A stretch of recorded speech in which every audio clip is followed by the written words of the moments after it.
Want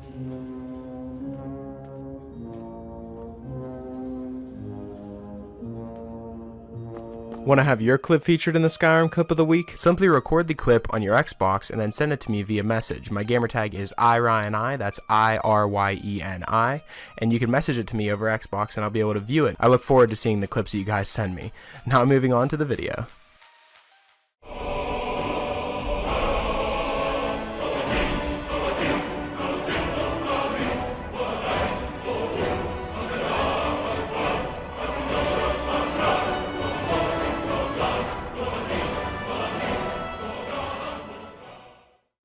Hey, what's up guys, it's Ryan and welcome to another episode of Modded Monday. We're on week number 124 now guys. I've got 5 new mods for you guys to check out and perhaps add them to your load order if you find them interesting. So let's just jump straight into it. Starting off at our number 5 spot, we have an extremely simple mod called the Horse Riding First Person mod. Now this mod changes the view while on a horse so that it's now in first person, and if you draw your sword it will go back to third person. So it's a very small mod and a very simple change, but it reminds me of back whenever we would play Oblivion all the time. You would get onto a horse and having that first person mode while on your horse just made it feel so much more immersive because you could actually put yourself on the back of that horse and imagine what it would be like to actually ride through those areas. And this mod is also very compatible with other horse riding mods and other horse overhaul mods such as the Convenient Horses mod, which is what I was using in this showcase. So being able to go into first person while on a horse just gives you that little bit more of an immersive touch, and it's only 1.52 kilobytes, so what do you have to lose? So that's definitely why this mod comes in at our number 5 spot, so I'd recommend downloading the Horse Riding in First Person mod. Coming in at our number 4 spot, we have a silly yet unbelievable mod called Kingports, the Retro Project. Now the mod page reads, if you love the old school 8 to 16-bit games from the past, you're going to love this. It's a major throwback to The Legend of Zelda, Super Mario, and other retro classics. Have you ever wondered what those 2D characters from yesteryear were looking at whenever you were viewing them from the top or the side the entire time? Well, now you can get a glimpse into their eyes and see what they see. Now the mod author themselves actually states that this was supposed to be a quick retexture to the stone wall near the entrance of Riverwood as a joke, but the joke exploded into a full-blown project. Once they seen that wall, it made them realize that giant squares and retextures could actually work. Now, not everything is pixelated in this mod, but the main objective was the environments anyway. Now, this mod actually covers the landscapes, the weapons, the armor, the architecture, and the dungeons, making them all have these types of textures. And as you can see, as I'm on the outskirts of Whiterun, you can just see how everything is extremely pixelated, and it just resembles that old school Legend of Zelda Super Mario type game. Now I know for a fact that a lot of you aren't going to be downloading this because it's more useful in the game, but it's simply worth downloading because it's cool to go around and see what the different areas that you now know with all of the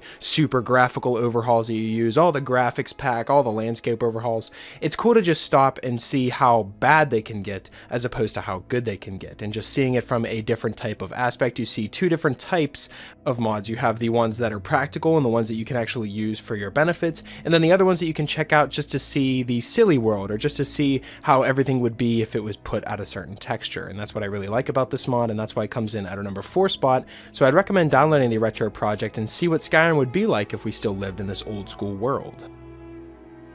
Coming in at our number 3 spot, we have the Celtic music in Skyrim. Now I know last week I covered another music overhaul mod, but this one is just completely groundbreaking. Celtic music in Skyrim provides 5 hours of new music, which totals about 79 tracks, for Skyrim, 300 minutes for exploring, towns, and optional dungeons and combat. This mod just adds the music, it doesn't actually delete or replace the vanilla music, which leads me on to my next mod that I'd like to recommend, along with this one, called the Disable Music by Category mod. I'm also going to link them together in the description if you guys don't want to search for these 2 mods separately, but having the Disable Music by Category mod essentially replaces all of the vanilla music and tracks with empty audio files. So whether you're tired of the endless loops of music or just prefer a little bit more silence, you can have it. And with these empty audio files, that means that you'll only have the Celtic music in the game, as opposed to having the vanilla as well. Now the composer of this music is named Adrian von Ziegler, and he's incredibly talented in producing these tracks. Now I'm going to be giving you guys a little bit of a glimpse of these soundtracks, so let's begin.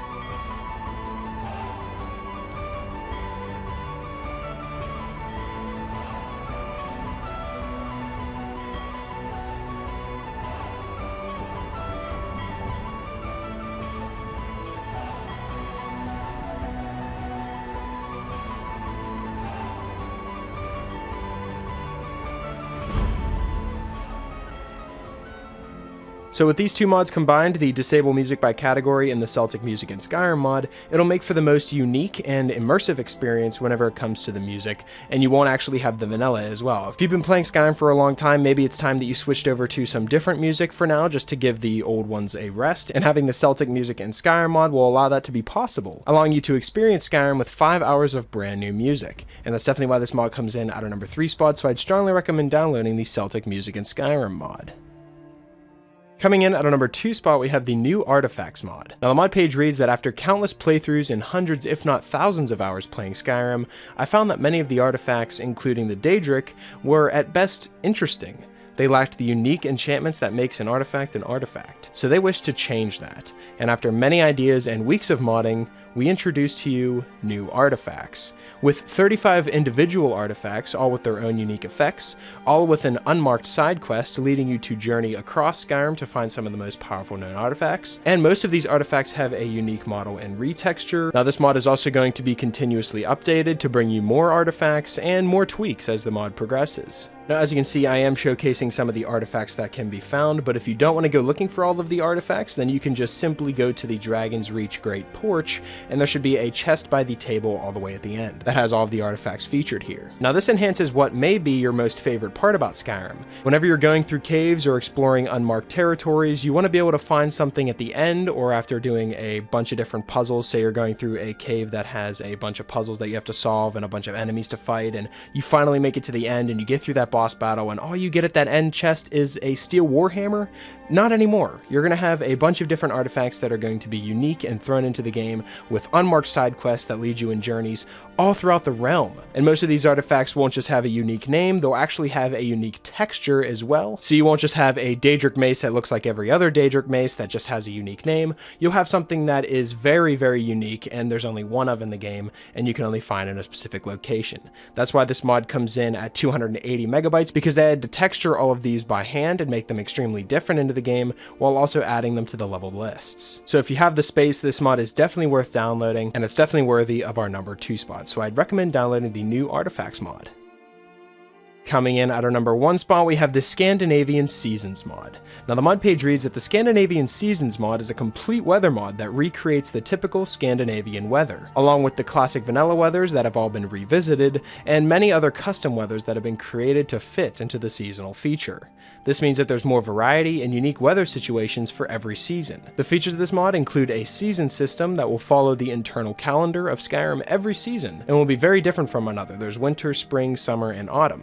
There's also custom weathers, which are new weather situations that appear randomly and unique during seasons. There's also different custom sunsets and sunrises, which means that every different type of weather, such as clear or cloudy, has a different sunrise or sunset to go along with it.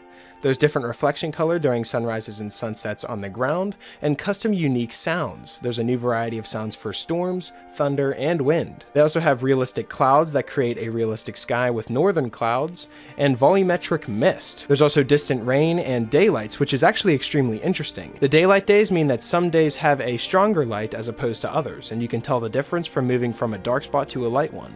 This gives the idea of a warm and sunny day. The nights are also dark and navigatable.